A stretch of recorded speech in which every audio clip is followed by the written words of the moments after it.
For appointments, the first thing we're going to do is head into our settings and public schedule to change the name. So right now it's just going to say appointments if we don't adjust it. But if you want to change that, for instance, we might want to have it be for personal training for this example. So we can set it up and we'll click save. Then we're going to go into our classes and we could either edit a class or we could create a new class, which is what we'll do here. This is going to be our personal training class. And the important thing for enabling appointments is going to be turning this on. So all class times we create under this class type are going to be set to the appointment. So they'll show up in a separate tab in our schedule. Under our reservation settings, this one's personal training. So I'm going to limit it to 1. I'm going to turn on the wait list and some other reservation features. But so far that all looks good. I'm going to click save. I notice it's flagged to say that this is only going to be enabled for this class. Now, what I can do here, if I'm restricting by active passes, I'm going to adjust my eligibility. So if this is only something that we accept, our personal training session pass for, that might be a good option here.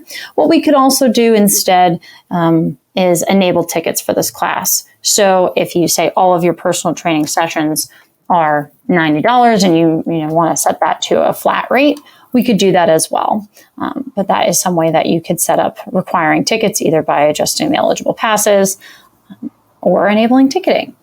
Next, we're going to adjust the schedule. So you could add one-time classes, but generally what we see people using is this to set up a recurring schedule.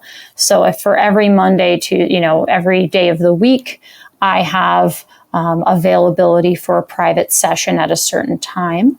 We can set that up. Let's say it sets next week to get started and it's ongoing. And select everything here. If you have locations, that might be something that you're going to offer as well. But you'll set the rules for the class time and add it. Now, from the admin side of Punchpass, if we once we have these set up, if we go to our schedule, we will see that we have, along with our calendar and list views, we can also go right into appointments. And so it's going to be starting next week where we can see these personal training options.